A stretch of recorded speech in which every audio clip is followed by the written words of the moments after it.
Exceptional Randos show is produced live in Sunroom Studios' Base Capsule and in partnership with KLST 103.5, RadioCallisti.org. Remember to catch our Exceptional Randos live stream on YouTube every Sunday between 2 and 4 p.m. Eastern Standard Time.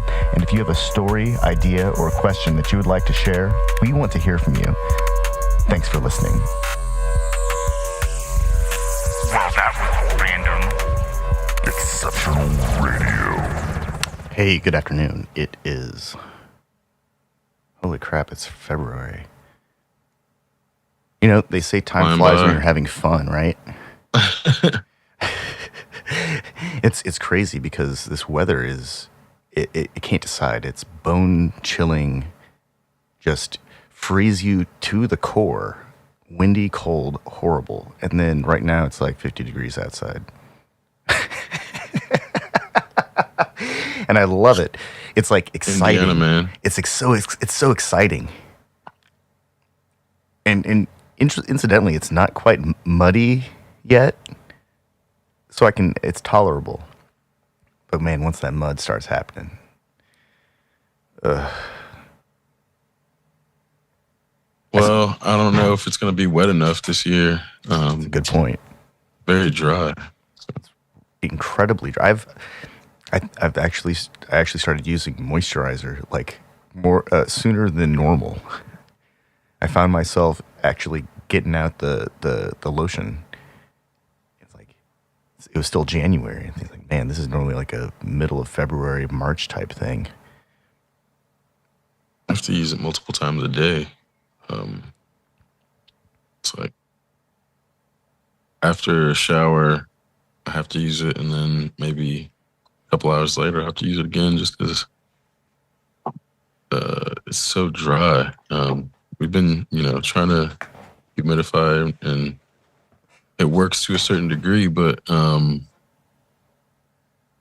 think it's been enough not to get sick, and I think that's where a lot of what people call a cold in the winter is like dry, cracked, and inflamed nasal passages, and throat. The same, just in that, especially when you're sleeping, and you're people, especially who open their mouth when they're asleep for 8 hours at a fucking time, it just dries out so much. Oh man! So recently, I reconnected the heat to the sunroom because for whatever reason it wasn't heating up in there, and I was starting to get worried because I got plants in there, and fortunately I have a space heater and it was keeping the temperature above the danger zone, but it still wasn't getting warm. So I was getting ready to climb underneath the house to go repair this, and fortunately it was just a duct right next to the heater, so I duct taped it back into place, and boom, heat's restored.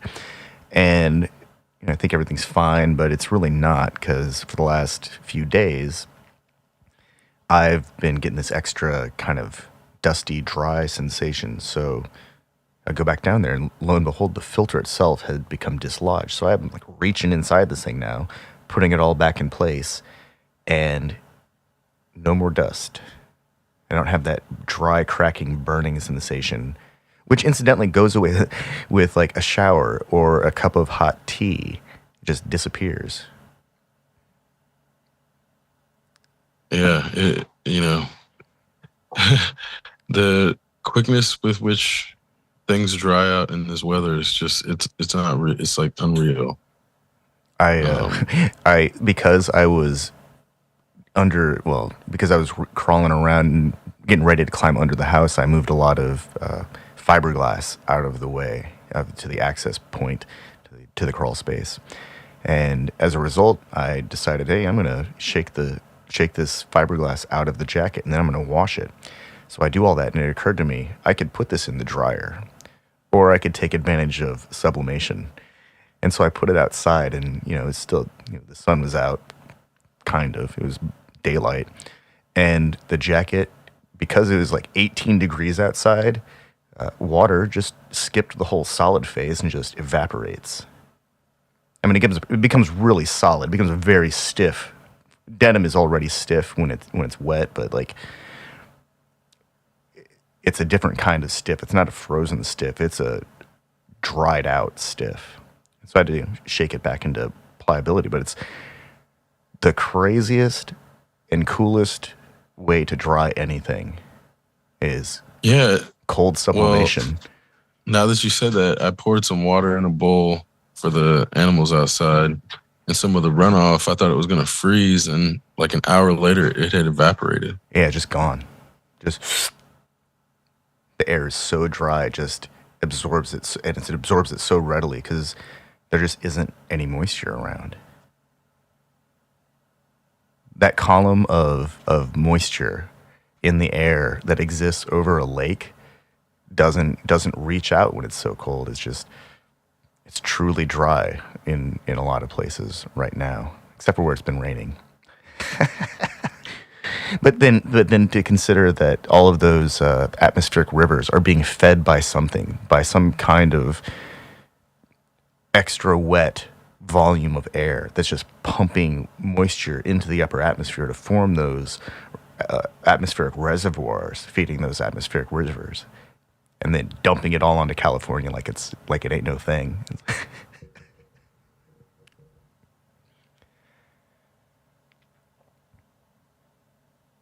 It's all the polar vortex. It all comes back to the polar vortex. Yeah, I saw. I don't know if you also saw this. There was like a negative 109 wind chill factor. Oh yeah, in Mount Washington. Like, I thought they were gonna say, "Oh no, it was a that place is crazy. typo." They have incredible like gusts of wind. There's a camera on one of their forward observatories where they, I mean, I guess they're researchers. They decide they want to venture out and test their metal against the wind, and some people can barely get like halfway up before they have to get on their knees and then crawl back once the wind picks up. And then you can watch. There's like videos where they time lapse where you can see ice and snow just accreting along the leading surfaces, leading edges of these structures at these observatories. And it's crazy because in a matter of, a couple hours, what was a metal barrier just looks like a big rock of ice. It's unbelievable stuff. Like, it doesn't seem like it should exist on Earth kind of place, especially not in a inhabited region of North America. Like, sure, Greenland, like central Greenland or Antarctica, that makes sense for some kind of atmospheric and geological formation to exist, like environmental conditions to exist like that. But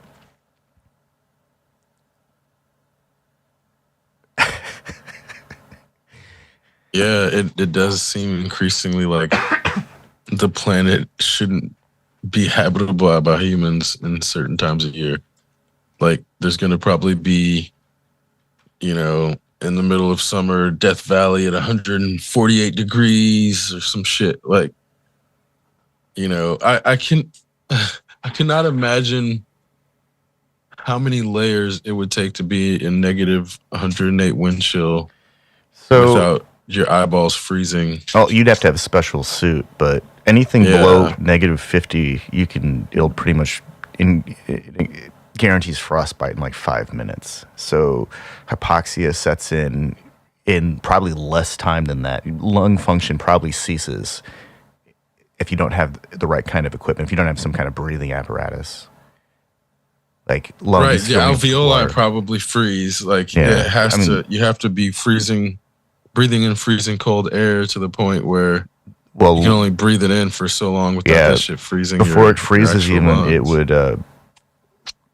liquid would condense inside the lungs because of the temperature differential, and so a person outside in weather like that would probably drown before they actually froze. Which is really messed up. But then, I know that there's clothing that people can wear to go out in that kind of weather, in like Arctic, tundra, subarctic conditions, things like that. But that's like stuff that you can't wear unless it's already negative 50. Right. because your body heat would just cause you to sweat and become uncomfortable. And then it would be dangerous to go it would just be dangerous to go outside because you'd be wet.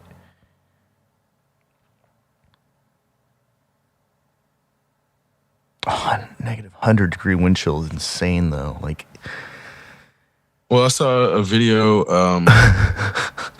of like somebody who lived, I think it was Siberia, where it gets like negative 40 wind chill regularly during the winter or something like that.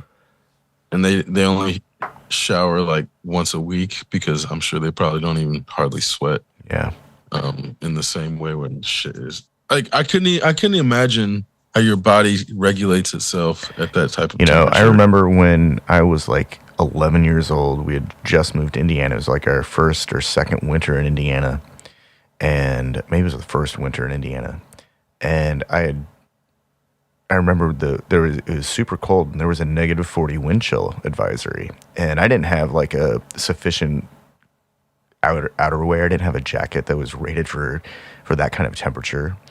And I remember going outside. I'd bundled up and went outside, and it was so cold. After like the first 5-10 seconds of shivering, I was like, I couldn't tell. It was that instantaneous. Oh yeah, it starts. You can't tell between like cold and heat. Oh It's yeah, it was so intense. It just like broke through like every layer of clothing that I was wearing, and then when I went inside, I couldn't regulate my temperature either. I just was overheating. yeah, because I guess the sensation of when you're close to frostbite is near like burning, which is why people start to take off their clothes. Oh, that's nuts. Yeah, so when people get hypoxia and are close to like freezing to death, they get that sensation and they start to strip. It's like the weirdest body reaction, but it's so common that it's actually a thing. In terms of like, if you don't know it's happening and you don't know, I mean, and I'm sure there's this because of the actual hypoxia. It's like hard to make good decisions. Well, yeah. But then people are like in a spot where they don't know that they shouldn't actually like. Yeah, they don't have enough oxygen. They can't tell what the temperature actually is because their body's not sending reliable nerve impulses. And then all the blood at the extremities. Oh yeah, the body would try to push all the blood to the extremities to keep them functioning, which would then drop core temperature, and then next thing you know, you're dead. I'm actually surprised that more people don't die in the middle of winter, like for being idiots and going out without taking like an appropriate jacket or gloves. I'm surprised more people don't lose fingers to frostbite. I'm sure, actually, like it probably does happen when, and it's like, have you, I don't think we're shown those things regularly in terms of like, it would be very bleak if we knew how many Americans even died from like not understanding layering and like going out in the cold. Cause like, whenever that ice storm hit in New York, people were like dying. Yeah. Because they went out, thought they could go to the corner store or something, and the storm was so bad that they like got caught in a drift or something, and then couldn't figure out which direction or whatever. Yeah, and then they freeze to death. Oh yeah, no, ice storms are no joke. Even with appropriate clothing, it's no joke because there are other people outside with vehicles who think that they're gonna make it somehow. So it's like an average of 1,320 deaths per year from cold related, like cold exposure. So in America, I've considered how could I even get anywhere if there was like a real serious quarter to half an inch of ice build up and there was no. Like all of the attempts to mitigate it had failed. I would actually end up having to drive about 45 minutes out of the way to get into Bloomington without having to go down or up some giant ass hill just to get back into town. And I'd have to drive all the way around just to, avoid having to go up or down a big ass hill. And even in assuming best case scenario, I had like chains or studded tires, it still would be very dangerous. I mean, that's obviously why we don't go anywhere when there's an ice storm. But even in horrible blizzard conditions, I still see people driving through the stuff. And I'm not gonna lie, I'd like to drive in the snow. It's fun. I like to drive really slowly in the snow because I don't know where it could lead. But I mean, when you have a vehicle that's prepared for it, it's one thing. But, yeah, but when a lot of people are driving rear wheel 400 horsepower vehicles, they are not prepared to be driving in the snow. So yeah,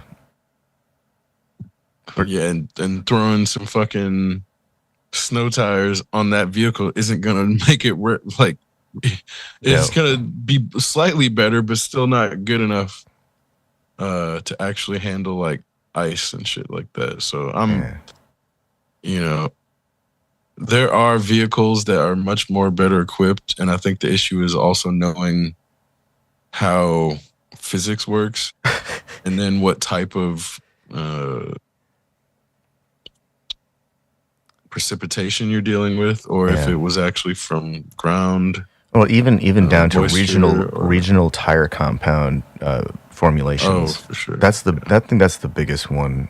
We have all season tires. They're called all season, but the rubber compounds start to lose their ability to grab the road. Once we hit like 40 degrees, and then by the time we hit like 20 degrees, obviously Fahrenheit,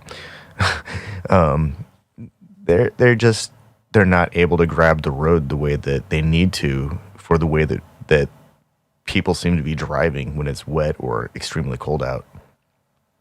And even tires that are designed for like cold weather, they perform poorly during peak summer or even warmer portions of spring and fall. So there's no real there's a balance that can be achieved, but it's like two sets of wheels. That's just not practical. Nah, I mean, there's a situation in which it's necessary, but then that extreme isn't the majority of the year. So then it becomes like, do you have one vehicle that can do it all, or get one that's specialized in that and then another one for the rest? Yeah. It's like when Bloomington's not as terrible as other cities, but when you have like a car dependency, like Indianapolis is really bad. Yeah. You almost have to have like 2 cars at least. You have to have this one for when it's nice out, and you know that no one's going to be driving into your car. And then you have one for when it's horrible out, and you might end up getting into a little fender bender, but nobody has time for that. So, yeah. Which is and again, this is because Indianapolis's public transit is so terrible or borderline non-existent. Like they've started to try to bring it back some, but it's just, you can, but it would be terrible to live in most of Indianapolis without at least one vehicle. And as you pointed out, like the driving is so bad that your vehicle is going to get fucked up eventually. So you need to probably have a backup in a way that's like, it's going to get fucked up because of the ice or get fucked up because of the terrible drivers. One or the other is going to eventually catch you. And it's like, people think that they're going to be the one that doesn't get affected by either of those things, but it's like, no, it's the region. It's going to catch you if you stay here long enough. Maybe if you only operate your vehicle during a very limited windows of opportunity, like during low traffic, so between 10 and 11:30, but then that's when the roads haven't necessarily been cleared, so that's when the risk of like ice might be the highest. And that's the trade-off. There's no like real perfect time, because like if you get out too early before everybody else, then the salt hasn't been laid. The roads haven't been cleared, and there hasn't been enough traffic to start to wear down the ice or the And the snow or sun hasn't whatever. been out long enough to stir the air to help convection. Yeah. Oh yeah. So it is. It's like you think you think you can beat it, but it's like one thing gets traded off for another, and it's a matter of time at that point where it's And like, you can't do it with the road surfaces because if you make the road surfaces too smooth, then you have to have tire compounds that are good for those road surfaces. But road surfaces aren't homogeneous across the country. They're not even or even in this in the not even in the city. city. Yeah, the difference in road surfaces between a city, a proper of a city, versus just the outlying area versus the closest highway or interstate. Those road surfaces are all vastly different. Oh, so on that note, it's like even on one side of our apartment complex, like the south side versus the west side, the roads are completely different.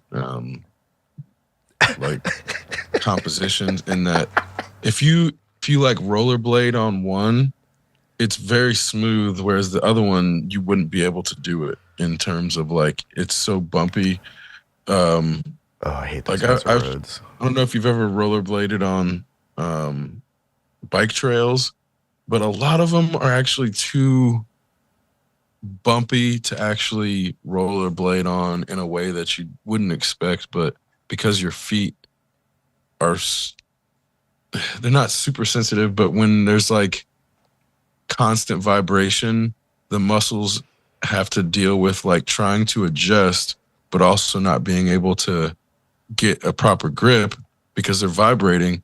So it wears your muscles out like really fast. Where if you're skating on smooth, it doesn't. It's not even like nearly as horrible or quick of a failure of your like limbs. So that's where I'm like, even like I said, even on two sides of this apartment complex, like it's just so well. On one side is the hospital, which they just built up a bunch of new roadway for. So that's like less, maybe a year old in terms of how old the roadway is, and it hasn't actually been worn down to get gravel and uh, like a bunch of um, rough patches, or there's no potholes or anything like that over there. Whereas you go on 10th Street, there's cracks every probably 50 feet in terms of um, the actual roadway. And then the sidewalk is older than that. So I feel like they've probably repaved the road within the last year. Um, but there's just so much traffic that it wears down way quicker. And the composition is different, like blacktop. So they definitely don't use the same type of blacktop on every road, like every roadway. Yeah, just to drive up to Indianapolis from on 6937 reveals very distinctly different road compositions all on one, what is it, 40 miles strip of road. It's like every contractor was using a different matrix for the blacktop or for the road composition. Whatever they were doing, they were all using something different. They all had a different recipe. And then they build things in places like they didn't coordinate with each other where things were actually going.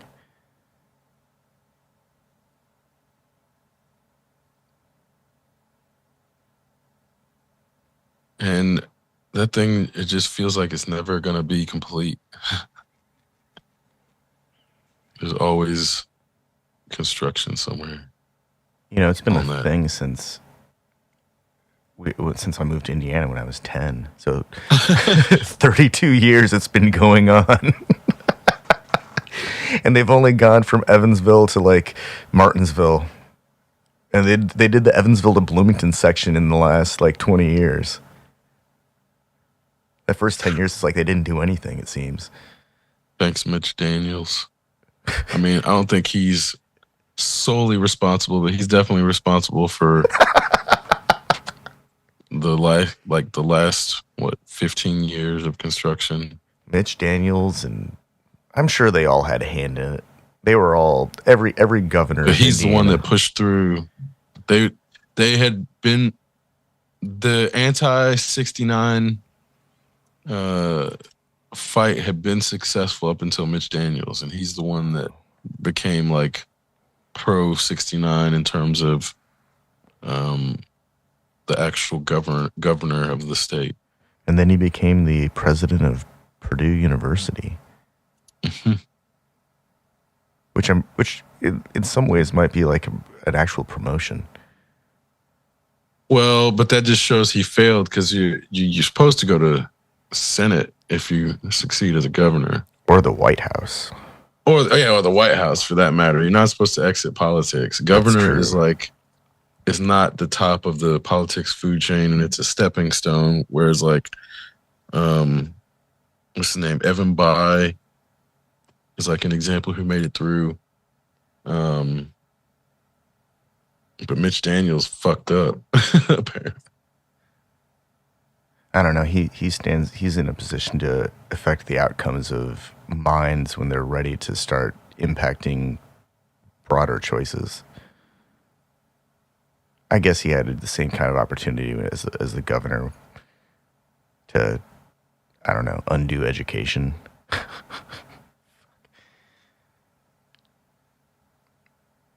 The whole debacle of public education. There was speculation about him trying to run for president, but he didn't. So yeah, I think you're right. I think when they don't try to seek a higher station in politics, it means that there's some obstacle that might not be apparent to the rest of us, but it's sufficient to make him think twice. Then again, there are people like Cheeto Mussolini who and Evangelical Skeletor and what's my name for DeSantis? He's got to have a good name too. Like these guys are. All... DeSantis is a perfect example. They're already talking about his presidential aspiration, or him running as like the main Republican candidate because of what he's doing as governor. So This is where I mean, it's like meant to be a stepping stone for politicians who know that they're trying to like, there's a limit. Thank God there's a limit on how long you can be governor. But they look to get that fucking perpetual Senate check. And then apparently, what is it, after 5 years? Oh man, I just figured out the name for Mitch McConnell. It's been in front of me this whole time. Fucking Mumra. Oh God, yeah. That's pretty accurate. Oh man, it's been in front of me the whole time. I don't know why I didn't see it till now. It's because I was thinking about DeSantis and it came to me.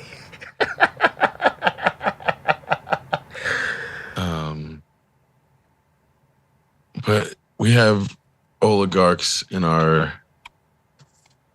fucking government in a way where they're fine. Like Dianne Feinstein is like finally leaving. Finally, where it's like the idea that as what's supposed to be the left just does the same thing as the right wing with social justice rhetoric, and not even really social justice action. It's like really crazy to see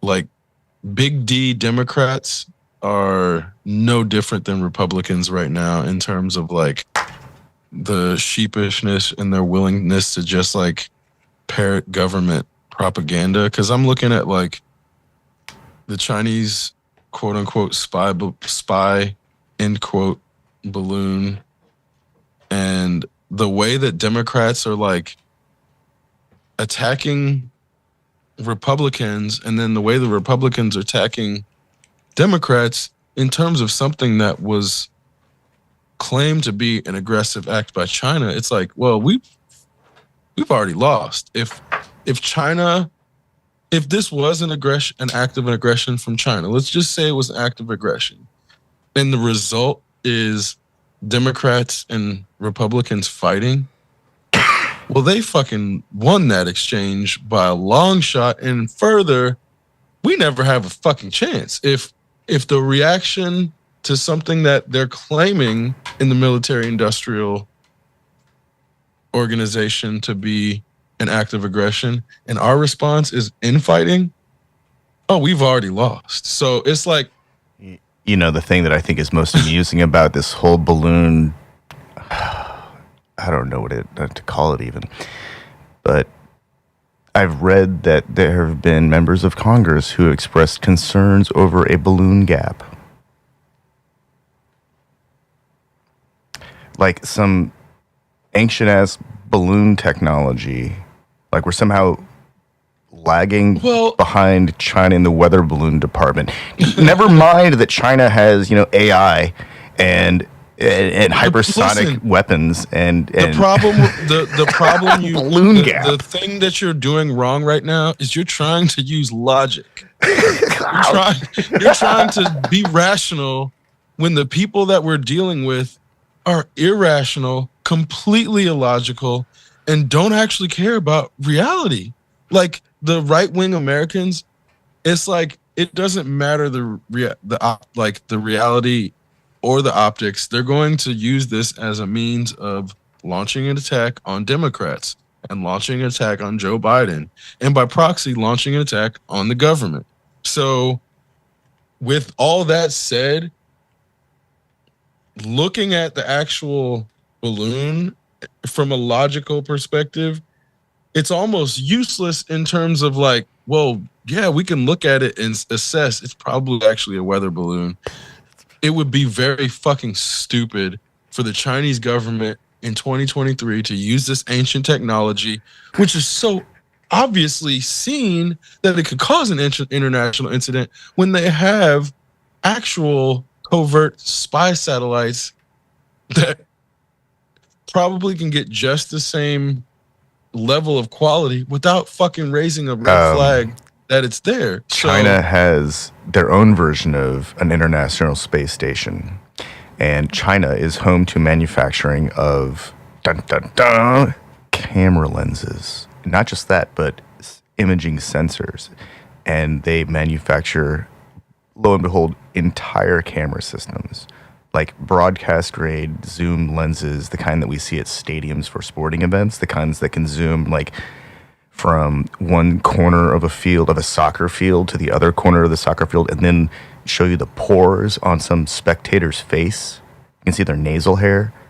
Those kind of lenses. China can make those too. They can make a space station. They can absolutely make a freaking camera lens. They have a space station.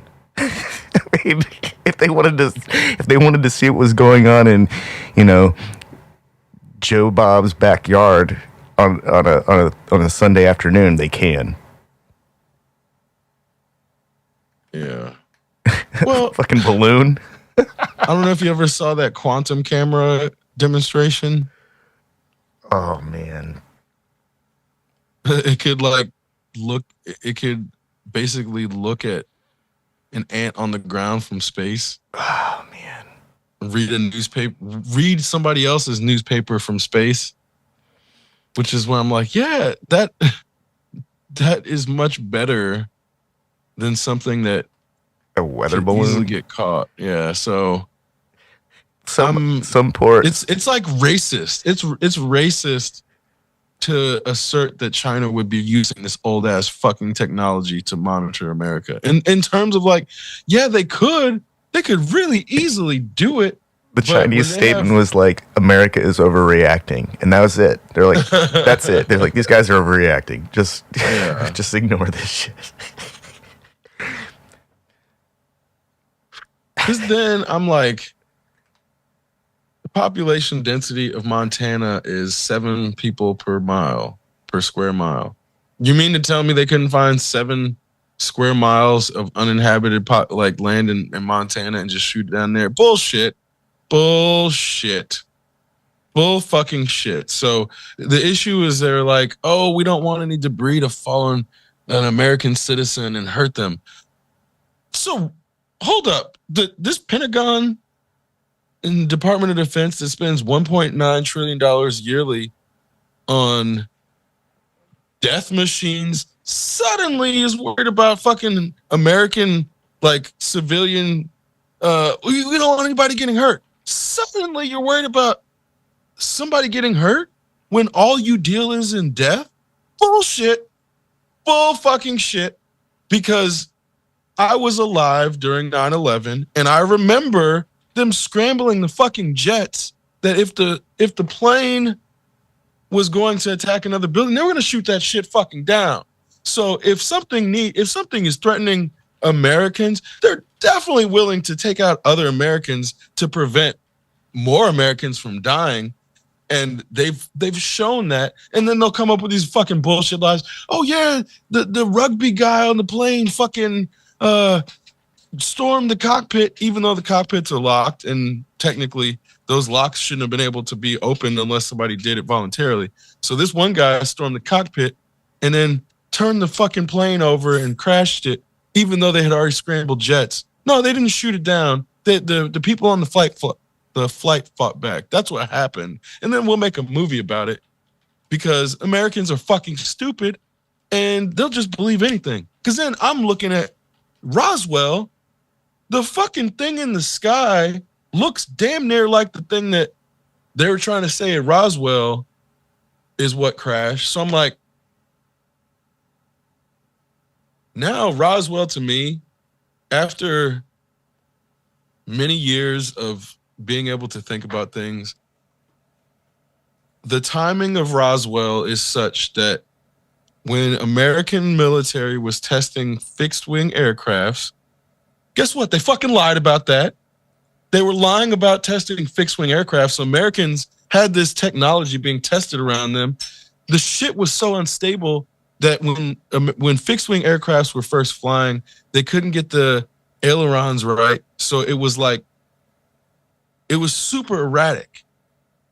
And the planes would just look like they're just bouncing all over the place, because what they ended up realizing is that they had to do a fly-by-wire system so that what a pilot would anticipate what they needed to do would match what the plane did, because it didn't function like a normal or a plane that had 2 wings and a tail rudder, 2 tail rudders that went up and down and side to side. So when they were figuring out the physics between the regular setup of planes versus fixed wing, guess what? Americans didn't know about that shit. So there was probably a bunch of things that they were seeing, and the government's going to let them think, oh yeah, there's UFOs. Oh yeah, we're testing these planes. No, it was a fucking weather balloon. So they now we have a bunch of fucking idiots who think it was aliens because they wouldn't fucking be honest about that shit then. So I'm you're being honest with me now, even though fucking 70 years ago you couldn't help but lie to Americans about the fucking stupid airplanes you were making then. I bet it took them fucking aliens. It took a week. The weather balloon. It took them a week to shoot this one down because they had to select the right pilot to get into their F-22 to fly up to the operational ceiling of 50,000 feet, so they could launch their Sidewinder, Have you heard their of the AIM Battle of Los 9X. Angeles? Oh yeah, I've seen that movie. No, I'm talking about the real incident. The Battle of Los. Wait, what? There's an incident where they thought saw a balloon. Or it was like a UFO / they thought it was a balloon, and they fired a shitload of shells at it, and it didn't go down. But they couldn't determine if it was a mirage because they concentrated too many lights in the same spot, or if there was an actual balloon, or if there was an actual UFO. Regardless, they fired like thousands and thousands of rounds at this thing, and it didn't, like, nothing was ever recovered. So then that's where, like, now you have ufologists who are like, oh, it was UFO. It's like, well, clearly we've been fucking with balloons for a very long time. And the issue becomes, like, determining what's an actual balloon versus the government lying is impossible because they've lied about balloons before. So when we're in presence of a government that is so openly willing to lie about balloons and how they're being used, when we see a balloon, we can't fucking trust them to tell us the truth about it either. So that's the problem inherently when the government lies, is like you can't fucking trust them about anything, in the way that even if they were telling us the truth and it was a spy satellite or spy balloon from China, we still wouldn't be able to trust them because they fucking lie too much. So this is really amusing. February 24th, 1942, Office of Naval Intelligence issues a warning that an attack on mainland California could be expected within the next 10 hours.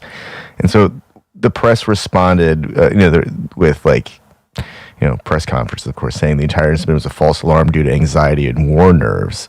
But it looks like, they did air sirens, and they began firing like 50 caliber machine guns, 12.8 pound anti-aircraft shells, 1,400 shells were fired.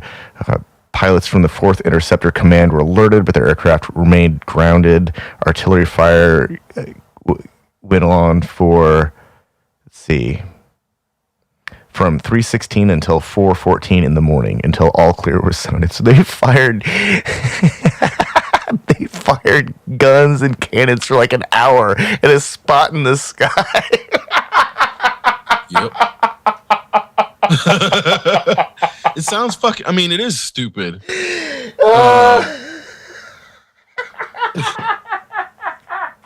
But it's like,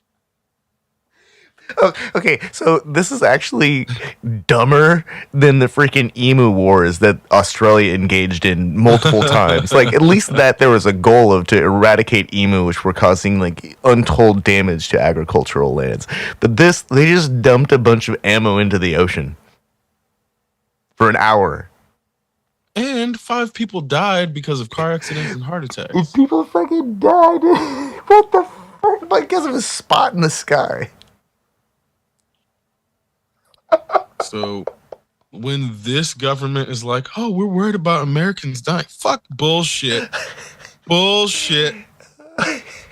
You're worrying about Americans dying because you got a fucking $1.9 trillion budget that literally is going towards people dying indiscriminately. You hope it's not Americans, but you don't actually fucking care at the end of the day. And they'll say they care, but they fucking don't.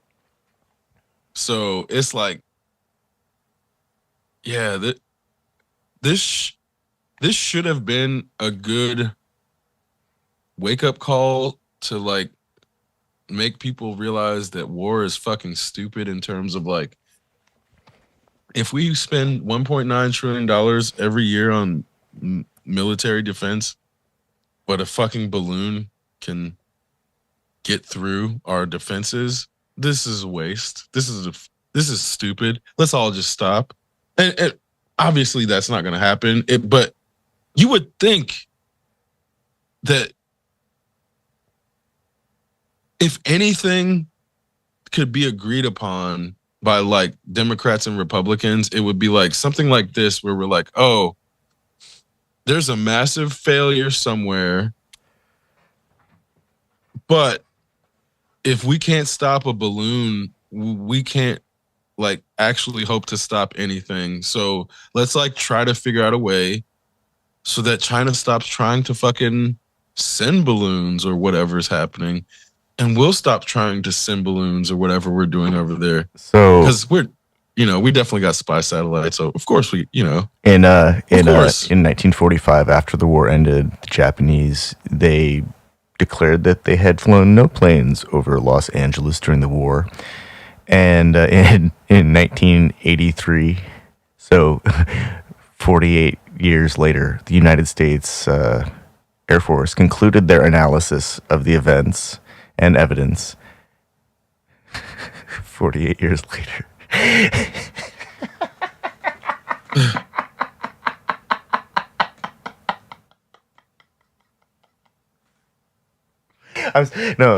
Sorry. 38 years later. 38 years later, they concluded 38 years later that it was weather balloons. Low flying weather balloons. Realistically, if they were weather balloons, they still wouldn't have been able to hit them with their 50 caliber rifle or Which is guns why they and wasted all artillery. that shit. They fired. They just dumped ammo for almost an hour, and it took almost 40 years to determine that they were shooting at something they couldn't have ever even hit. There must have been like a team of like 5 people with really limited resources. They're trying to figure out what happened. And they're like, man, how are we ever going to solve this? I don't know. It could take the rest of our careers.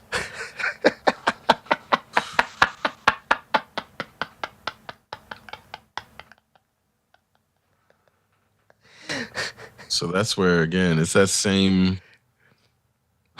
Those guys built an entire career out of researching the events that led up to it, and then that transpired during, then after the weather balloon incident in Los Angeles. They made an entire career out of it. They probably have a whole department that investigates like anytime the military goes off and fires a bunch of shit at something they can't find later. In fact, our president was born that same year. So the same year that the Battle of Los Angeles happened, where they're shooting at a fucking spot in the sky and they're dropping a bunch of ammo, fucking trying to shoot down nothing. The within the same lifetime of that, our president is telling us that it's a spy balloon, and the reason they let it transit the entire continent, halfway through America to the coast, is because they didn't want to harm any Americans on accident. And no, not only that, now they jammed the sensors, and now we're collecting data on China and the Chinese capacity. So now we're actually the ones who are benefiting from this situation. Yeah, we benefit from them breaching our airspace and then giving us the chance, giving us the opportunity to survey their equipment and see what capacity China has. The Elwood oil field was damaged with oil lines, oil pipelines that are out in the Santa Barbara Channel, south of Elwood offshore oil field. Like, there's this whole section of the oil field was damaged by the shelling. Looks like. Oh, wait, no, this is not a different just map. The oil field, the American psyche. Because now, when America lies about this shit, now you got fucking dumbass people who are like, "Oh, maybe it was aliens," instead of the idea or the simple notion that maybe the American military does some dumb shit ever so often. Maybe they fuck up and start firing at a spot in the sky because there's some fucking idiot in charge somewhere down the line, and that's somehow less believable than the idea that they were shooting at a fucking extraterrestrial that came here to fuck with them. That's more plausible. Yeah, so it's alien teenagers. They came here to mess with not just any humans, but American explanation with American humans. Not military incompetence. No, alien teenagers. Alien teenagers are just messing with humans. They're like, these people don't even know how to travel through space yet. Let's go mess with them. What are they going to do? Lob pieces of lead at us? Like, if we wrote that story and made it into a movie, it would get like a 4 out of 10 rating on IMDb. because it's such a fucking stupid notion. And people would think, oh, this is a dumb fucking story. But no, these previous idiots believe that shit and make whole TV series dedicated to things like this in terms of figuring out where the extraterrestrials have gone.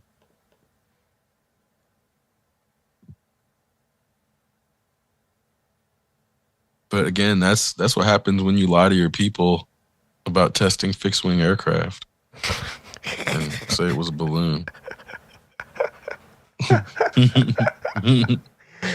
Oh man, yeah. The impact was so intense that it caused the pilot, who is already the size of like a horse racing jockey, to shrivel up like a piece of jerky.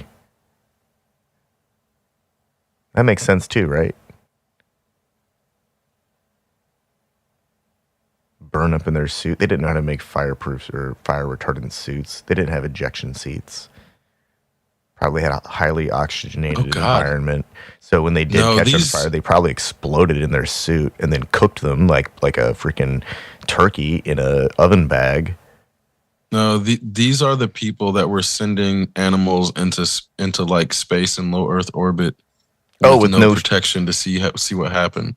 Oh yeah, well those people are inhuman pieces. Yeah, they definitely didn't know. They definitely didn't know. Yeah, they were probably just like, here, wear this aluminum foil. It'll protect you. Yeah. Early space program is such a fucking shit show. Like, don't worry about your eyes. They can withstand anything. Yeah, that's... But again,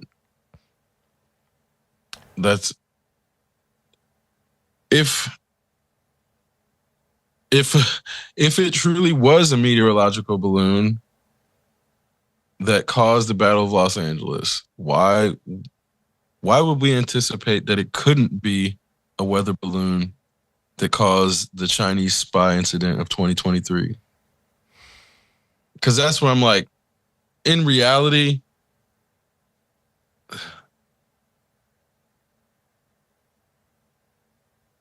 the way that the U.S. government has been coming out and saying that they're anticipating war with China by 2025. This feels more like an escalation from the American side than actually the Chinese side in terms of like. So, you know that AliExpress.us exists, right? And which basically means they have a U.S. storefront. And beyond that, there are innumerable Chinese-based sellers on eBay and Amazon. I'm pretty sure that if China's government wanted to know like everything about our economy, they already have all the telemetry they need. Like not just that, but like active sources of data just on our economy. And from that, they could probably extrapolate who does what based on where they live and the kind of jobs that are available in their purchases and kind of car they drive and the accessories they get for their car. You know, there's probably a lot of information that can be gleaned just from the spending habits of normal, air quote, normal people.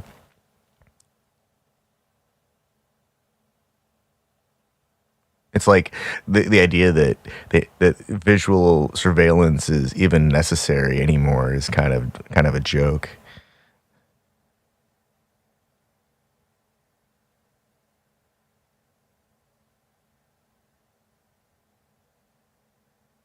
Yeah, which is where, like I said, knowing that the U.S. has been trying to stoke the tension on the American side as like a way to justify war with China specifically. That's where I'm like, I don't believe you. I don't believe this form of government about what's the situation.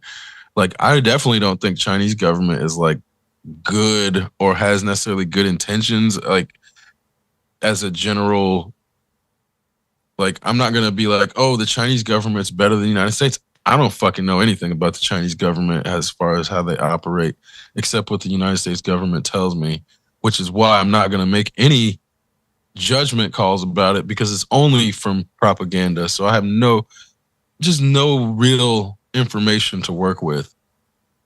That's why I'm not going to trust it. So, because then I don't know if you've seen, now there's warnings about YouTube videos with North Korean children.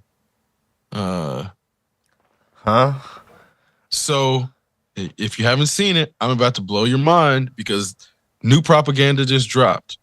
Now, apparently, North Korean children are going on YouTube and doing completely normal shit, like reviewing a book or like talking about the Harry Potter book they just read. And now there's warnings being put out that this is North Korean propaganda to make them look normal. Let me say that again. Let me say that one more time. Children are putting out videos on YouTube doing completely normal shit. And now the US government is warning Americans that these children are pretending to be normal. So it's actually North Korean propaganda. That is actually happening right now in American media.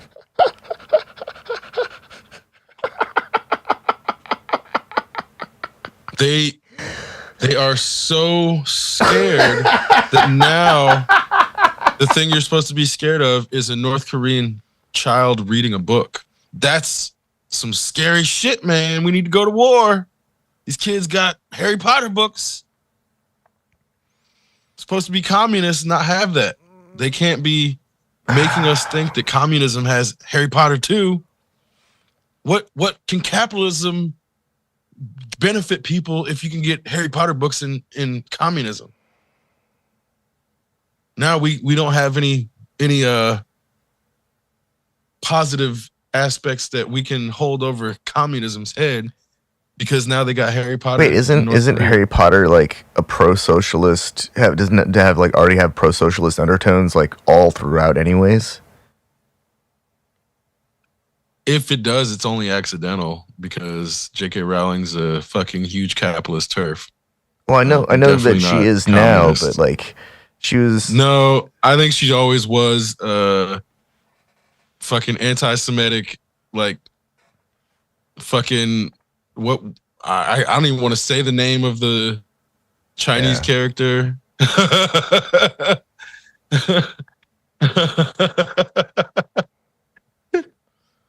I'm looking it up because like, yeah, no, I'm definitely not saying that shit out loud. Definitely not. Nope. Not gonna do it. Whoa. Nope. Not gonna do it. So if she made a character in 2005 with a name so racist, I'm not gonna say that shit out loud. No, she was always that person. Yeah, I assume you went and looked it up. Yeah, man, I'm not gonna say that either.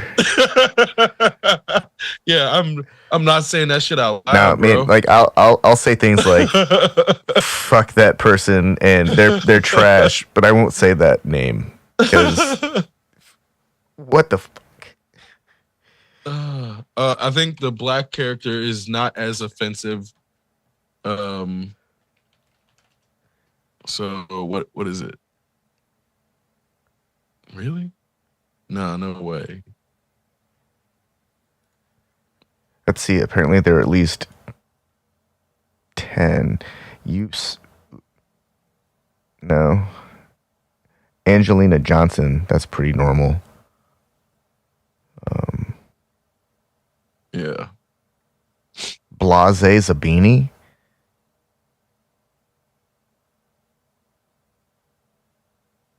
What the hell kind of name is that, anyways? These names don't make any sense. I didn't read the Harry Potter that's stuff. the one. So check it. The one I was trying to remember. Kingsley Shacklebolt. What? Why would you name a black person Shackle anything?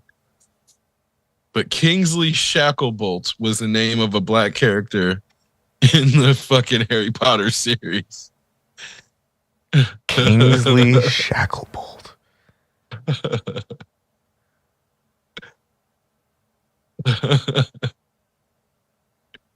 What the? Yeah. Slightly less racist than the Chinese name, though.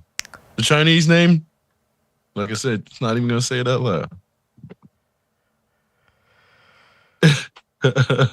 Oh man.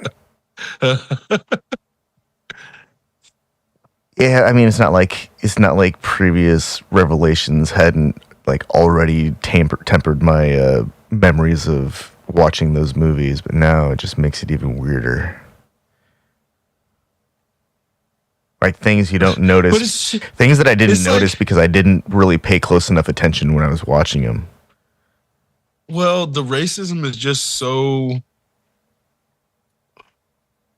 pervasive and persistent that it's in little things in places where you're like, how did this slip by? Like the fact that Garrett Wang plays a Korean for no fucking reason in Voyager. Like I think that they don't explicitly say what ethnicity is, but Kim is definitely not a Chinese surname. Kim? No. So, in terms of like the way they present the character, for no fucking reason, like, dude is Chinese American. Why would you just make him? And it's the same shit with fucking Chang in or it's the opposite with Chang in Community. It's like, well, Kendrick is Korean, but they made his character Chinese. Kendrick Jeong is Korean or Korean American. Why not just make him Korean American? Like these like conflations of Asian identity seemingly for no reason are just like just casual racism in a way where you're like, dude, why? Why would you? I think after having seen what is it? Rick and Morty, and seeing where that show has gone, it's hard to imagine that show's made by people who have any scruples. Oh God, yeah. I mean, both of them. One of them's a domestic abuser and sexual predator / groomer of children, and the other one's Dan Harmon. So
they're enjoyable, but after a while, like I could not help but feel the latent racism in the show, and where I'm like, oh my God, anime is so racist. I didn't want to accept it.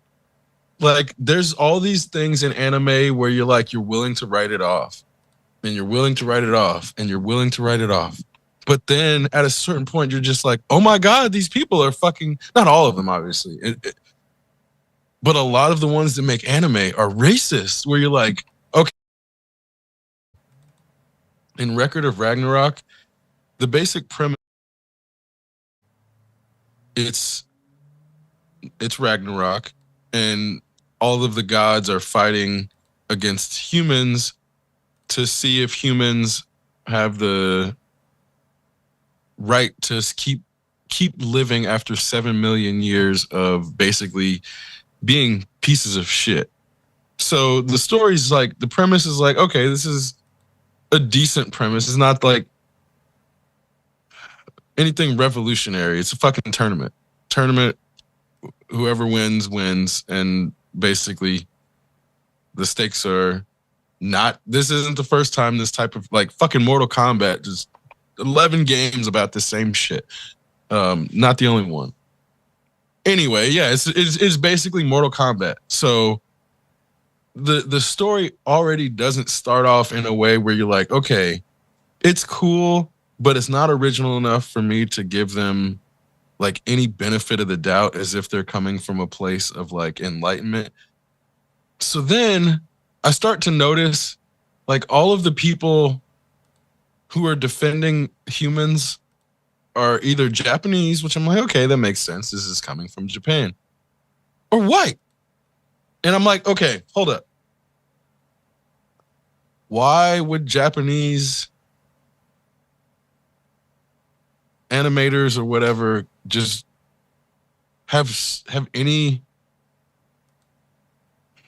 like benefit of making the people who fight for humanity white in addition to Japanese if this is like coming from Japan? I'm like, okay, well, if you want a target audience that's outside of your borders, it makes sense to go for the Western audience, because like it wouldn't, like, what's it called? Shenmue, where you have a Japanese and protagonist in a Chinese setting. It can get really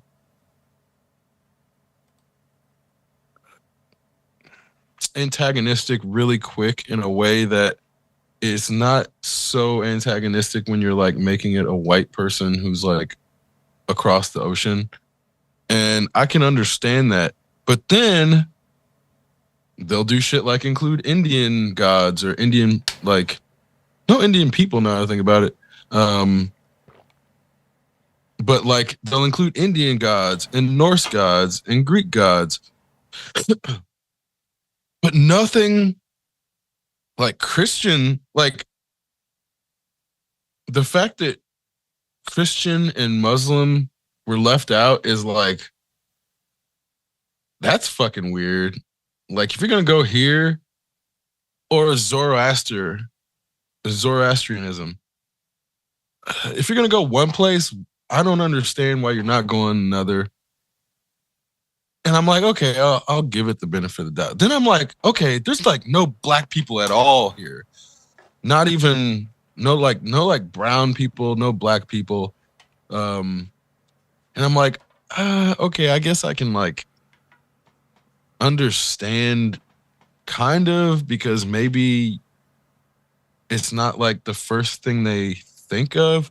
But then one of the people representing humanity was meant to be Adam from the Bible, or from Adam and Eve, but he's like a blonde-haired, blue-eyed white dude. And I'm like, okay, hold up. What's going on here? Because this guy isn't even Japanese. So if you're going to make the first man based on myth, like in line with Christianity, but you're not actually going to acknowledge Christianity, because it's like they're adopting the creation myth as if Adam was the first man, but then made him white and not even Japanese. And that's what I'm like, why would you do that? Why would you go that far? Unless it's just anti-black. Because then that's where I'm like, on the one hand, leaving black people out of a discussion does not make a person anti-black by like it doesn't inherently mean that. But then when you go make these statements and you start to make these grandstands about humanity and what represents the best, and good for them for making white people also represent the worst in terms of like they brought Jack the Ripper in for some reason. But I'm like, there's not one black person in all of fucking history that you think is more interesting than Jack the Ripper, who we don't even know who the fuck he was. So you rather make up a story and a backstory about this white man who we don't even know if it was a man than actual, because they then use like real Japanese history, like real Japanese people, and like Nikola Tesla's in there for some fucking reason. Like it, the way that I'm not going to act like nationalism is unique or anything like that. It's like, yeah, putting Japanese people at the Battle of Ragnarok would be totally natural for a Japanese artist or a Japanese creator. I don't think that is weird at all. Putting a white person there starts to get weird. Wasn't there like some really successful Egyptian dynasty of black pharaohs? Of course. Like yeah. like super successful. Yeah. Oh yeah. Of course. Was it like the kingdom of Kush or something like that? Yeah, Kush, yeah.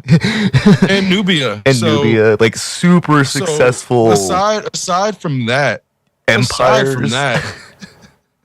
Like there's plenty of people that you could allude to that were real that had, or fucking Yasuke, like he's a black man that came to Japan and became a legend in Japan and outside of Japan. Why not fucking Yasuke of all people? Which is what I'm like, you almost have to actively you have to actively exclude black people in a way that becomes anti-black when you are willing to include people as modern as Nikola Tesla in this pantheon of great men. Man, like, I didn't want to think about it, but they made me. And it's like, I did not go into Record of Ragnarok wanting to be like, well, these people are racist. I just wanted to watch some fucking anime about fighting. But they had to like put white people on a pedestal when they're Japanese and then just write black people out of this existence altogether. Because when you create a world in which black people don't exist, that is anti-black. It's fucking anti-black because there's black people in Japan. There's been black people in Japan for hundreds of years now. So like the idea that a Japanese person would write out black people, I can see it, but it's still fucking racist. And then in the process to like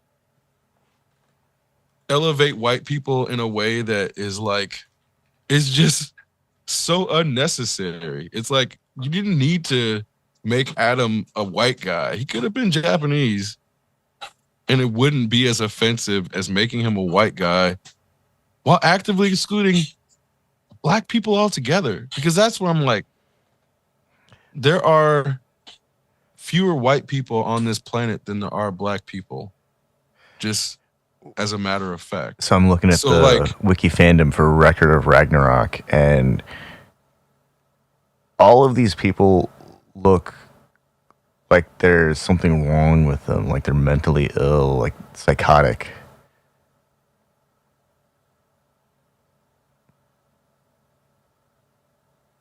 They just look crazy.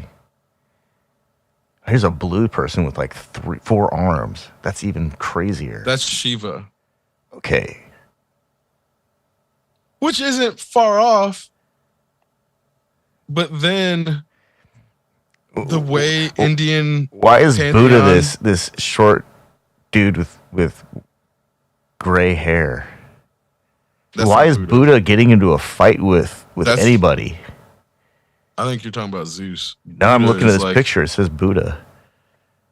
Uh, Buddha's Buddha. a tall dude with glasses who looks very effeminate. He's always eating a lollipop. Huh. Yeah. Yep. Yep. Oh no, they got the same picture for Buddha as they do for somebody else. It's probably Zeus. Is the only one? Well, there. You know what? There is another Indian god that they present that's like white haired. But that's definitely not Buddha. Crap. This is like the strangest. These are the strangest visualizations of deities that I think I've ever seen. It is, and further, it's like some of them are abstract enough where you're like, okay, I'll give you the benefit of the doubt.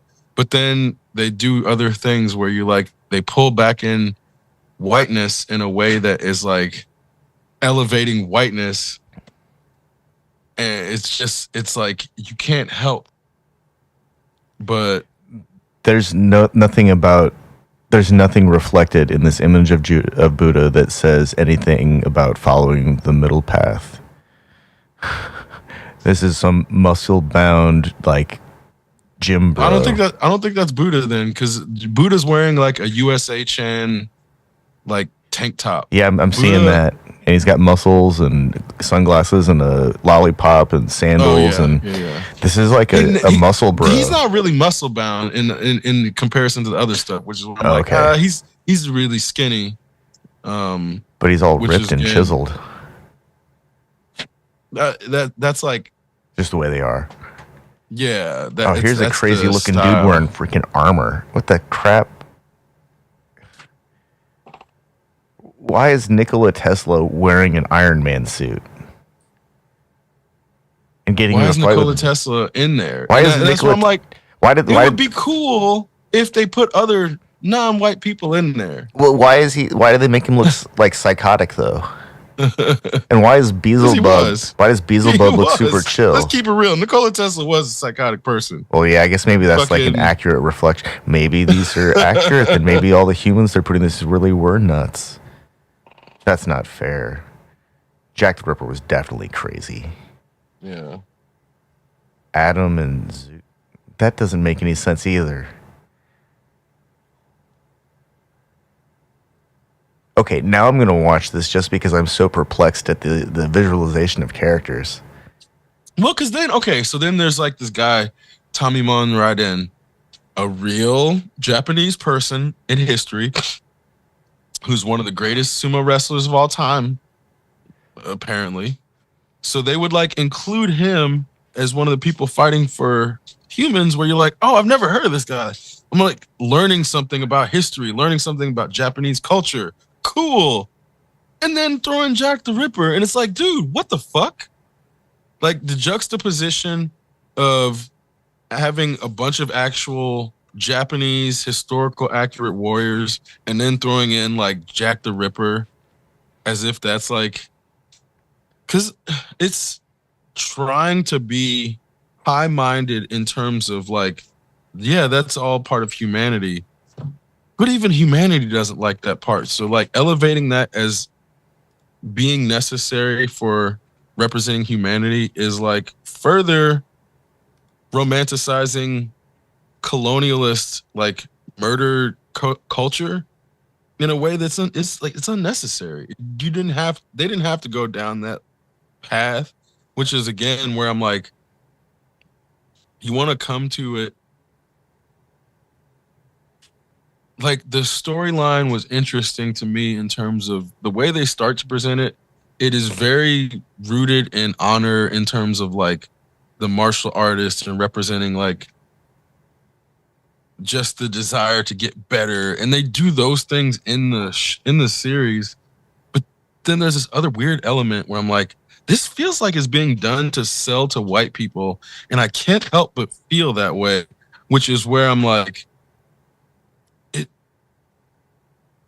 it feels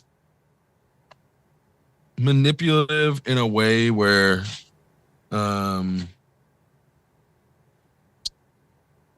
it's definitely not innocuous anime. And I'm not just it's not to say that any anime is innocuous, but I do feel like when you look at certain series, it's just done to be purely creative and create like visual aesthetic and like, oh, the story, it's it can be good, but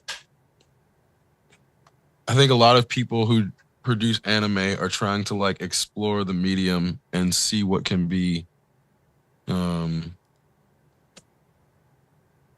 like what are the borders of them creating seizures in people who they didn't know were going to get seized, who were going to start seizing up. And like if you go back and look at like Fist of the North Star and stuff that's like obviously got rooted in manga but then made into anime, the difference I think is the unnecessary visual embellishment and the unnecessary visual flourish that can't be done in a still image, which is why they'll have like a still image, but a bunch of spinning lines around a person or like a bunch of lightning to indicate tension. Or if there's two people facing off, there's like steam rising and there's smoke in between them, but they may not be moving. There's things you can do with animation to indicate movement and flow that anime, when done well, it does a lot of it unnecessarily and just over the top in a way that's like the flourish that inherently starts to create the style of the medium or starts to define the style of the medium. Well, I think that's So that's because we're where in a phase where the anime itself is it's not story driven the way that it used to be. The stories it's are definitely there's not. a lot of the anime that I see, it they pretend that there's some kind of seasonal story arc, but for the most part they're episodic. And it's a lot of it is character building. Almost everything is character building. Like they don't actually get to the season story arc until the last 2 episodes or 3 episodes of a series or a season. And then at that point, it's like, man, hopefully they don't do that with the next season. But then the second season is the same thing. It's more of the same thing. It's just more character building, not enough story. Whereas, you know, Akira gets going within the first 10 minutes. And they don't care about character building. You'll figure out who the characters are because of the story telling itself. And the same thing with Ghost in the Shell. They didn't need to tell us the backstory of everyone. They gave us just enough hints to put it together. And then slowly over time, we got more and more visual story to fill in the gaps. And they created an entire excessively rich and detailed story universe. But that took decades. And you know, that's I don't think that I don't think Hulu or Netflix or streaming services in general, even when they get behind some really creative projects, I don't think that they can actually sustain that kind of interest because viewers aren't willing to sit through and watch, you know, the same story universe get told for 20 years. They want to jump in after 20 years and be able to power through all of it and pretend they understand Ghost in the Shell or Evangelion. And then in you know, as soon as those things appear on like Netflix, you know, a million brand new reviews appear on YouTube, or people who want to talk about it in their Discord groups or on a brand new forum, not realizing that, you know, this anime, this manga has been in full development, full swing for decades. And then there's all this stuff to go explore. But that doesn't happen with these new properties. They're just being dumped out because someone said, "Oh, that's a good idea. Let's make some money on it, or let's see if we can make some money on it." And I think that most of them are actually destined to fail because most of them have shit for stories. But I think you're right. I think that we're seeing this like kind of like a golden age of anime in terms of what they can do with computers, how far they can push the actual experience of viewing anime, because there's a lot more to it than just, you know, a screen and listening to a TV. I think anybody who hasn't experienced anime either on some really detailed headphones or a very capable sound playback system, like that viewer is missing out on so much just raw information, especially anime that are built with surround sound. Those have incredible amounts of spatial information that just doesn't exist in live action, because where's that sound even coming from? But in anime, you can just make shit happen.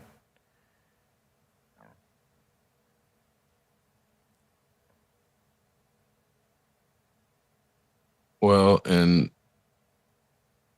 I think there's this element of if the visuals are good enough, there's this notion that they can overcome a lack of story. In some cases, it may work. Like I feel like Batman Ninja, it worked, and there was in the places where the story was lacking, the style overcame it in a way where it's like it's just entertaining enough that you finish it. You might not go back to it and watch it again, but it's like you don't turn it off 5 or 10 minutes in. And I think that's where I'm like, a good story or good visuals will make it impossible for you to turn it off. Like either or a combination of both. Whereas if one is not able to like compensate for the other, it's very easy to turn stuff off. Like fuck, what's the name of that movie? Interstellar. Oh, that movie Fucking is stupid. Fucking stupid, man. And I'm sorry, I didn't mean to like if you liked it, I think like, that movie is beautiful, but it's a terrible story. it's beautiful. Like here's the thing. It's visually stunning. It's some of the best cinematography. The only reason I kept watching it is It's because so of the pretty cinematography. looking. And it sounds It's good too.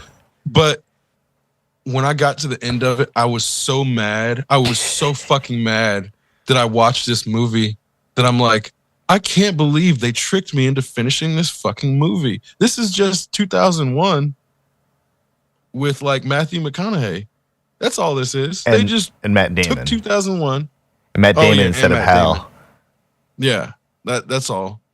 And it was like it felt like such a skinned clone of 2001 and so contrived that like the plot, it made me mad. I was really angry at the movie when I got done with it in a way that I haven't been angry in a while, because these things aren't like, it's not meant to make you angry at the filmmaker, but I'm like, oh, you're making people fucking dumber because you made this stupid, self-indulgent, almost 3 hour fucking masturbatory, fucking visually stunning idiot fest that people are going to watch it and think that they are intellectuals when in reality, you just copied 2001's homework and didn't actually bring anything extra to the table and left it on a fucking cliffhanger that was unnecessary. That was unnecessary. Are you trying to make this a franchise? Are you kidding me?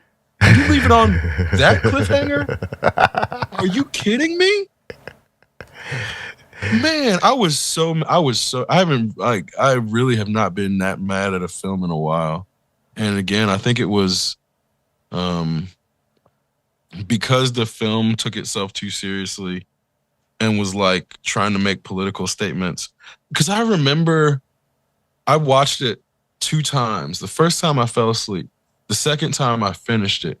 And the first time I fell asleep before they even got off planet in a way where it made me intrigued about the story because of like the character conflict that they created, and only for them to throw all that away and make it seem as if they lied to the audience, only to make it resolved and make it seem like that was never a lie because it was always possible. It was too contrived. Like, if you sit back and think about what they did, it's like they lied to you so they could not lie to you. and make it okay. Like the actual conflict they created in the lie of the narrative, only to like reveal it as a possibility later. So that's where I'm like, when you do things like that as a writer, it's a trick. You're not actually creating tension. It's fake tension, and it's only fake tension because you lied Well, to the it's audience. like it's the weirdest kind of sci-fi because they present so many theories that are like, yeah, sure, okay, well, this is cool, but then they put so many of them into one package that it's just like it was overwhelming. Similarly, I didn't make it through my first attempt. I did fall asleep, and it wasn't for a lack of trying. It was because it just wasn't a compelling story. Like as visually compelling as it was, I just you're just like, okay, this is a bunch of blurry light show. Okay, that black hole's cool. Like that's the thing that I was interested in, but I didn't even make it to the black hole. The second time through, I saw the black hole, and I thought, like, okay, well, this is kind of cool, but they can't actually get very close to it. Like, oh, never mind, my perspective is distorted anyways. But What you're talking about is why I went to watch it. So what I do with a lot of sci-fi, specifically space sci-fi, is like I'll try to watch it before I go to bed. Like I'm not looking for storylines. I'm looking for like shots of space that are good because those things are good to fall asleep to. If there's a good storyline, cool, whatever. Maybe it'll keep me up a little longer and I'll like watch it before bed. With Interstellar, it dragged on for so long that I never, like, the first time I watched it, I was like exhausted trying to stay up waiting for the space parts. oh yeah, And then the second time I started watching it slightly earlier. So by the time the space parts got about, I was like already starting to get angry at the way humans were acting. So I was like irritated at all the characters. So I'm like, I kind of want to see this through to see like oh man, that's like if any of them redeem themselves. And so. every single one of them made it No, worse. I couldn't get out of the farm. I couldn't get off of Earth. I couldn't even get Dude, halfway. fuck I that couldn't even get farm. halfway into the NASA stuff. I had to jump ahead to like when they were landing on that water world, and I didn't understand what was going on. And so I tried to backtrack, but it just frustrated me because I couldn't find a good spot where anything would make sense. Because it turns out you actually have to watch that entire movie front to back for things to make sense. It's not a it's not, Oh, despite their it's insistence that you can have a nonlinear story because it has a black hole and there's temporal mechanics involved. They created what's a your bullshit? What's your bullshit? completely fucking linear story that if you miss one little painful tiny Yeah. dust-sized molecule of a detail, it falls apart, and it was annoying. I It's actually had to, 2001 and Memento. That's what it was. but I those, remember I'm like, this is two movies just combined. yeah, but They except just fucking stole Memento in 2001 and it's like nobody will recognize either but one if we put them I together. like both of those movies, but I would never try to watch both of them back to back or at the same time. Yeah. Both 2001 is still watchable. Like I still go back and watch it ever so often. 2010, not as much, not as Yeah, watchable. well, 2001 Um, is very very cerebral. 2010 clearly a cash grab. yeah. Like Um, 2001 forces the viewer to ask questions. 2010 attempts to answer them in the most basic way possible. yeah. That's one of those, that's like the perfect example of a terrible sequel. Like a horrible sequel. And you want to like it because 2001 was amazing, but you just can't because it's a terrible movie. And that's where I like kept asking myself, like, how did this person get accepted for this program? How did these people make it yeah. through the program? What the no, Yeah. this is the best that we're sending, seriously? Well, and this is kind of like with Interstellar, it was like it's not that the people acting weren't believable. It's just when they tried to do the documentary style shit, and then they try to make Matthew McConaughey a farmer, and then you bring in um Anne, whatever her name is. I always want to call her Anne Hesh for some reason. Wait, isn't that the lady that died recently? Yeah, it's not her, but yeah, I don't know her name. Anyway, whatever her name is, it's like she wouldn't stop smiling for like the first hour. And I'm like, dude, these people are like in a spot where I'm like, I don't know if this is meant to be a confused emotion, but it's like really off putting in a way where like the actual characters that the people were playing, not only did I not care about any of them, they all made me hate them for some reason. Like the dude Casey Affleck was playing, like obsessed with farming and like would rather his family die than like get off the farm. You're a fucking idiot. Fuck you. And then the sister who like can't figure out a way to actually communicate with the brother and has to like trick him. Well, you're not a good sister. Fuck you too. And it's like every character flaws are great, but when the flaws are too great, it becomes really difficult to like identify with those characters. And that's where I'm like, the character that lies to everybody and makes them think that, oh, we're trying to save humans, when in reality they didn't act. Spoiler for something that's almost a decade old, spoiler alert, they never had any intention of saving them. It was all about the colony. Well, then they fucking save them.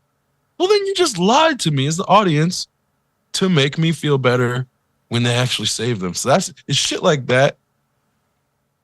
When a movie is pretending to be philosophical, but they pull cheap bullshit and all of the characters are flawed beyond redemption, it's like Oh man, I can't turn off my brain. you It just like makes me you just put the spotlight on something that I've had problems with for a while now.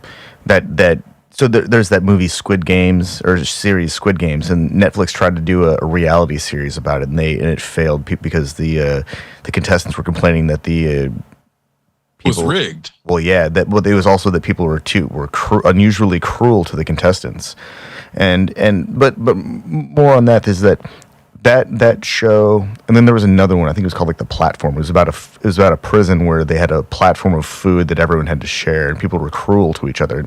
These are like feigned morality tales where they try to show people being, reveal their humanity in the weirdest of situations, the most horrible situations. But these are like masturbatory explorations and not the good kind of masturbatory exploration, but just like the worst kind of storytelling, because all they do is feed into this desire for violence, and not even really creative violence, just violence. And I'm not to suggest that creative violence somehow makes it better, but it's more interesting to me when I see, a couple of, even if they're just pretend martial arts masters, engaging in what could be or might not be a choreographed demonstration of absolute technique and ability. That's interesting to me. Watching people just mercilessly killing each other, that's like a war movie. But when it's under the guise of entertainment or under some fake exploration of morality or some philosophical discovery narrative, it's just bullshit. But for whatever reason, these things are like, in the top 10 within the first week of release, and then they disappear like a month later because, lo and behold, that stuff actually isn't very good. Has no replay. And a lot of the science fiction that comes out, a lot of these there's one, I think it's called The Colony. It's about an astronaut who comes back to Earth, and the place is still terrible, but they've got to communicate back to the other colonists some information, and it's just, I don't really think that any of these people deserve to survive kind of scenarios. Like, no, none of the characters are redeemable. None of the characters have any interesting qualities other than they're on the screen, and for whatever reason, this story is about them. But maybe I'm Yeah, I just feel like the reason behind creating protagonists and antagonists has kind of been lost. And it is really difficult to find a protagonist that is like redeemable in a lot of modern shit. Like thinking about the Alien films or the recent ones, like with Prometheus and Covenant. Um, like all the characters are fucking stupid, no matter how smart they're supposed to be. Like you have somebody that's supposed to have like multiple PhDs and is like crying about not being able to get pregnant and shit. And you're like, wait, what? that's just a testament to how much of a badass Ripley was / is, because she's a clone. I mean, yeah, which Ripley didn't in pretend to be terms of, smart. She just got shit done. well, because she was like a cargo worker, even her clone, right? Yeah, she was she was rated to fly like ancient but gigantic ships. She could Yeah, fly because I thought the anything. original Alien crew was like a bunch of cargo haulers. Like they weren't space marines yet. No, Or they they were, may have had space marines on the crew, but they were in, maybe one or two. they were like they were just they were interstellar truckers. Yeah, yeah, that's exactly what They were interstellar truckers. Like that story is way more interesting than some way overly educated person who can't get their shit together, even though they've been given like the assignment of a lifetime. Like, you mean to tell me that this person managed to get their PhD like at an accelerated rate, get their program approved for like advanced research, and then get picked up by some private entity to send them off to a distant star system to explore a planet that nobody's been to? And they're worried about some really trivial shit at this point. They're about to make history. Yeah, exactly. Which is why I'm like, I can't stand those types of characters that are like, they've done everything and then they've got some really trivial problem that no person who's ever done all that shit would actually have. And then you're like, oh, fuck this character. I don't care if David kills you, as a matter of fact. Fuck you, Shaw. Go ahead and fucking do your experiment, David. I don't care anymore. I was actually rooting for David to kill Walter because Walter was so bland and boring. Yeah, fucking Walter too. Yeah, man. It's like, man, they just neutered the coolest character that they had in the previous movie. Completely neutered him. The fight scene was awesome. The android fight, that was incredible. But other than that, I mean, we know the outcome of that. David wins. So David is the most interesting character. He's the one that's like, humans suck. I almost got killed for this idiot. This gigantic thing tried to kill me. I'm gonna do what I want now. Well, and obviously David's descending into madness. So at the end, like it's gonna be David's own madness that consumes him, and not humanity winning out, because humanity has been bested by him multiple times when he's in his right mind. Which again, the reason Walter existed is because David was deemed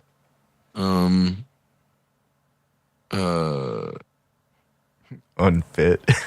unfit, but because it was unpredictable. It was unpredictability, and that's why they had to make it more human in terms of like the evolution. That the unpredictable evolution wasn't always going to be good or bad. It was unpredictable. That's why. Well, it's interesting because like somehow David and then Walter lead to Ash, who, as Ripley describes, became psychotic and killed the crew. But Ash was just following protocol. And then when they have was it Ash? The first movie? Yeah, it was. Yeah, it was Ash. And then in the second movie, or in Aliens, man, Lance Bishop, Henriksen. Yeah, Bishop. Yeah, Lance Henriksen was so good at being an android. That guy, like his, that you didn't know. yeah, you didn't know. He was so good at it. Like, man, the Bishop Android series Well, is, because there was two on the first ship, right? The one that was the one we knew, and then there was the one that was the backup, or maybe am I misremembering? mm, there's the computer, there was Mother, and then there was Oh Ash. yeah. That's what. Yeah, And yeah, then yes. on the Sulaco, there was Bishop, and then it wasn't Mother, it was something else. Although I'm sure the corporation would still use Mother. I have a feeling that the corporation started out in England or Wayland. Yeah. Oh, that's right. I was thinking of Bishop being based on the Wayland that they then Oh, from retconned out. Alien, yeah, from the AVP offshoots. AVP. I liked that. I liked that Wayland Bishop Wayland character. I thought that was great. Like the dying old man that they killed on Earth, not the dying old man that they sent to LV2 whatever to die.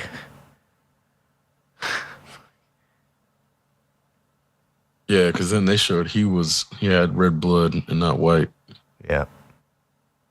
so he was definitely the human. Which the idea of Wayland's daughter possibly being an android is pretty funny in terms of like the way they played it up in terms of not telling the audience explicitly yes or no, Yeah. and then having the captain like make a joke about it. Fucking that was pretty good. Well, I think that's one of those things like because like Blade Runner and Alien Universe exist in the same material plane. His daughter could have been a synth. Oh yeah, I mean easily, but There could have that's been plenty where of synths that we creating never that knew about. question makes her actually being human worse when she leaves immediately or when she tries to leave immediately. So that's where it's like if she was a synth, that decision wouldn't be as terrible as it is. Yeah. How quickly she's like, all right, he's dead, let's bounce. Well, not even wait for the body to get cold. that's just smart execution at a corporate level. You know, acting quickly. That's the kind of thing that's how they separate executives from mid-level executives. Well, and you know, I think it was like after the third time watching it, one of the funniest things that they did in that sequence was like make her escape pod fail. Yeah. In terms of like, I feel like it was a jab at planned obsolescence and like corporate under investment in terms of like, yeah, the unit will look like it works and we hope you never actually have to use it because when you press the button, the jets aren't going to actually work because we had to cut costs. And this is what happens when you can cut costs and not have to use it until you're on the other side of the fucking galaxy. I mean, and now the person who built it is not nowhere to be found, and them cutting costs doesn't affect that person. And that's where it was like, you don't even really notice it in terms of it's such a subtle, like if you don't see the jets misfire, you would think that it was just the escape pod didn't. I mean, obviously they didn't get their ship made by the Utopia Planatia shipyard under supervision of the Federation because then the captain's yacht absolutely would have fucking worked. Yeah. Which again, I feel like it was just such a subtle jab at corporate culture that, you know, if you blink, you miss it. And you assume that the thing crashes for a completely different reason other than the fact that it didn't fucking work. That's what happens Which when is you like build starships with the lowest bid. Well, that and they definitely foreshadowed in terms of like alluding to the fucking lifesaver vessel as like the way the captain could get off it, like Oh, only the the captain. what is it? The Juggernaut. That's what those big ships were called, right? The Juggernaut. Oh yeah, yeah, yeah. But it was on the Prometheus, the escape pod. It was oh yeah, yeah, yeah. The thing that looked like a rubber wheel. I don't know, man. It's interesting because between between the first four Alien movies, all the way into Resurrection, which I still think is actually a comedy, and if it's viewed as a comedy, it's actually really enjoyable. But when you try to watch it as a serious Alien edition, it's like just kind of fucked up. But as a dark comedy, it works. Anyways, in all four of those, there's a distinct kind of ship design and aesthetic within all of these ships. They're kind of dark. They're kind of funky. And with Prometheus, it seemed like they were trying to out Star Trek in some parts, but in the cargo area, they couldn't do anything better than a standard like warehouse boat or warehouse on a tanker ship or a cargo vessel, like a seafaring cargo vessel. And then it just didn't it none of it seemed like it would all fit or make sense inside the ship that they had. Whereas in the previous iterations, I mean, the thing the Nostromo was pulling was a gigantic, like, was way bigger than the Nostromo. And then the Sulaco is huge, like the size of, multiple aircraft carriers, because it has drop ships that can land on a planet. It has bays of nukes. And these are gigantic ships, but for whatever reason in Prometheus and in Covenant, their ships are so tiny, like super tiny. Like they're trying to be realistic about where our space technology might actually be in 100 years, which is bullshit because we can't project that kind of stuff accurately, anyways. But it's like all of a sudden they undo all this gigantic advanced space technology that they've foreshadowed in the previous movies, and they're trying to redo it on the fly. It seems it didn't make any sense to me. It's like the people who did the ship design like didn't watch any of the previous Alien movies. Yeah, and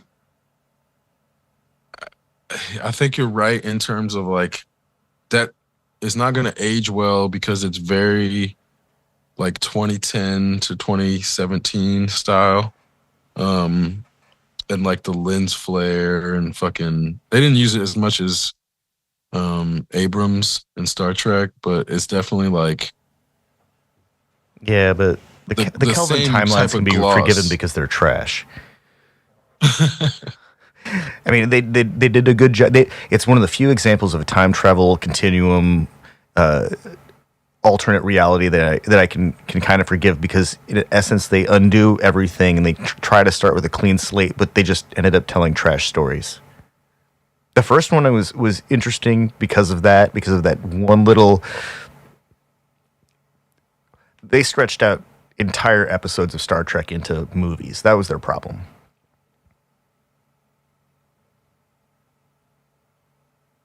But yeah, they just didn't. The Alien team didn't. The Covenant Prometheus team, they just kind of disregarded everything that James Cameron contributed, and then whoever did well, I guess Alien 3 was all inside of a reactor on a planet, so that doesn't really count. But that giant military research vessel that they had in Alien 4, that thing was gigantic, like a city. It was like the size of a freaking city in space. And that was cool. Like the raw scale that all of the other movies had were fantastic, and that's generally the kind of place where Ridley Scott excels. But for whatever reason, the movies have so much emphasis on these big lush environments that they forget. They seem to forget that the spaceships are also gigantic environments, and they just didn't use them very well.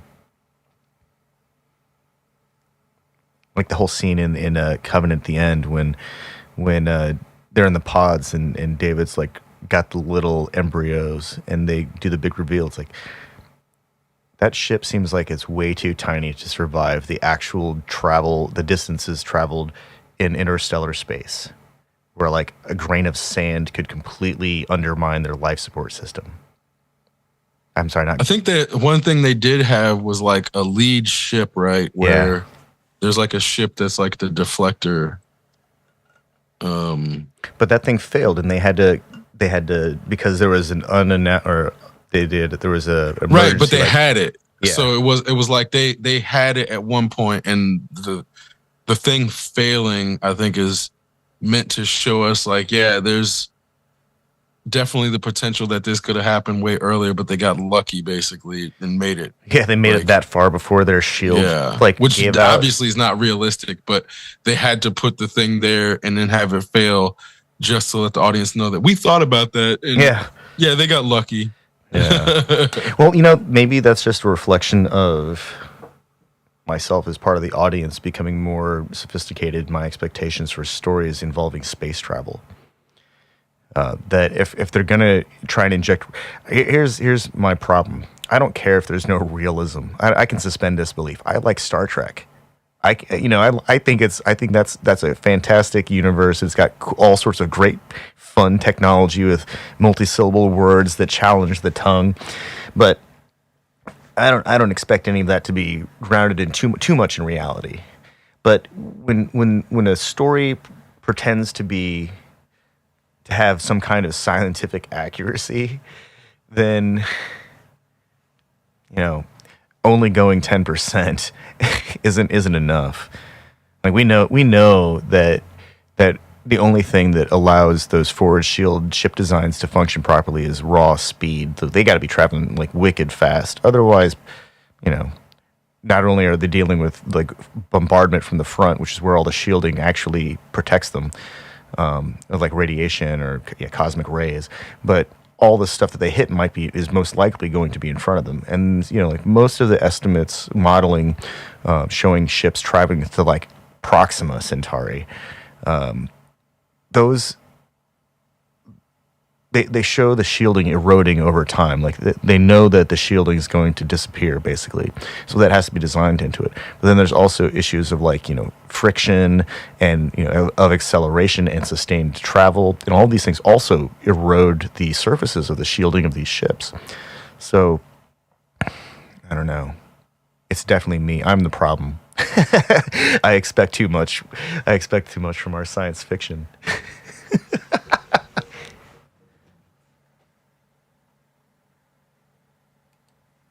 I mean, at the same time, then it's like, have you seen Dark Matter? I love Dark Matter. It's like, make a blink drive. Yeah. Problem solved. Yeah, blink drive. That's the thing. We just got to have the machine of God and do some hand waving. Problem solved, right? Right. That's what they did with Discovery and the Spore Drive, and it's like, yeah, theoretically, there could be some scientific thing that makes it less magic-y, but the Spore Drive is effectively magic, and that's all it needs to be. Giving it a scientific grounding is what makes it sci-fi versus fantasy in terms of like trying to explain it. So that's where I think I'm definitely okay with like the magic element of like creating a technology that does some shit that is beyond our current physics. But then if they try too hard and then it's not actually like, so for a while, like the Star Trek people would just like pick words out of a hat and put them together. Like when they start doing that to make things seem complex, I'm out. I'm like, no, you're trying to exploit knowledge gaps and make it seem like you're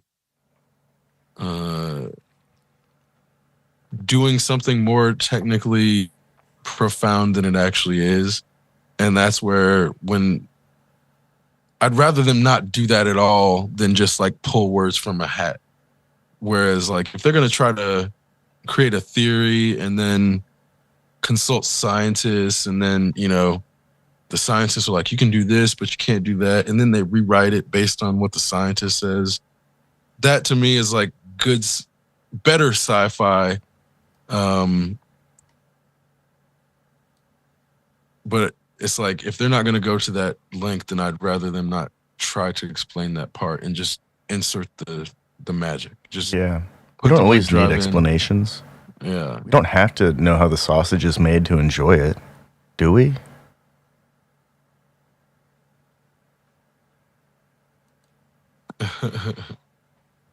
Not really.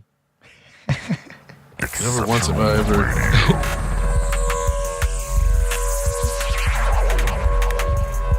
Exceptional Randos show is produced live in Sunroom Studios' Base Capsule and in partnership with KLST 103.5, RadioCallisti.org. Remember to catch our Exceptional Randos live stream on YouTube every Sunday between 2 and 4 p.m. Eastern Standard Time. And if you have a story, idea, or question that you would like to share, we want to hear from you. Thanks for listening.